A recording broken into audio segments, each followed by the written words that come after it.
Formula One fans, you are here in paddock headquarters. Thank you for watching the program. Let's do a couple takeaways from the Mexico Grand Prix practice sessions. Now, we really don't have a lot of information that we can use for the race on Sunday because there's just too many variables. So, as you may know, Formula One has to provide a seat for at least one session for each of their cars for the Formula 2 drivers at some point throughout the season. That means if the Formula One teams, at some point, a Formula 2 driver has to drive in each of the cars, and they usually give them the first practice session. Half of the teams had Formula 2 drivers in their first practice session. Sure, they're collecting the data, but it's not the Formula 1 driver that will be running on Sunday. Another variable, there was prototype tires being run today. There was rain today.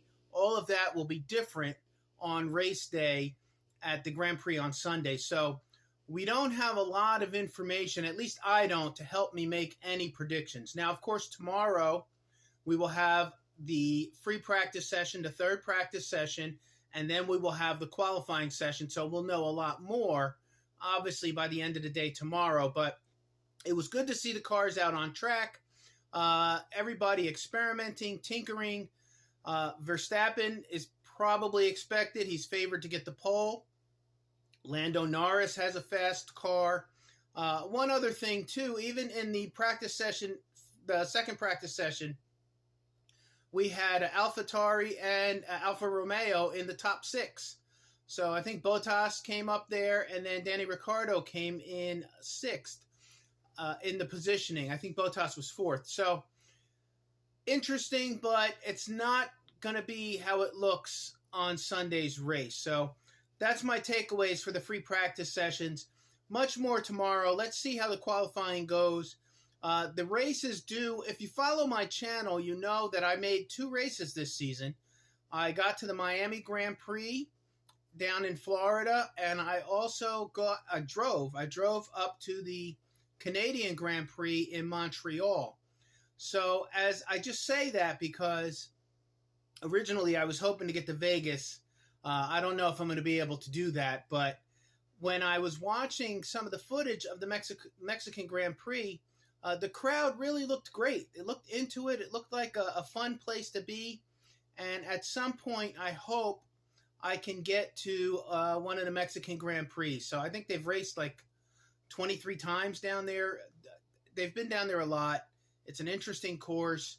The elevation, just really, really interesting. So that being said, at some point, I do hope I get to go to the Mexican Grand Prix, as with some of the other races as well.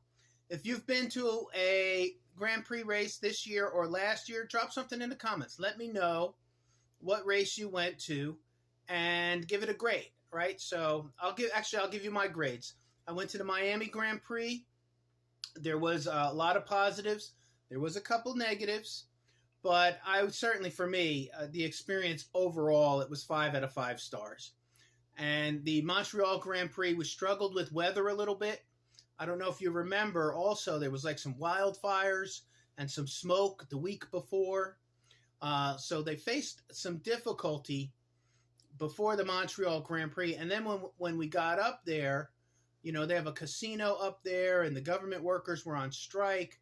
So there was some X factors when we went up to the Montreal Canadian Grand Prix as well. I would give that, for me personally, maybe a 3.5 out of 5 stars. Would I go back? Sure. If somebody's going to give me some tickets to go to the Montreal Grand Prix, I'll certainly go back up there. But of the 2 that I went to, Miami really was it was great. It was a great experience. So that being said, if you've been to a race, let me know where you've been. Other than that, I will see you tomorrow. More commentary. We got qualifying, cars on the grid, a couple more races as we push towards the end of the season. All things Formula One right here on paddock headquarters. I'll see you tomorrow.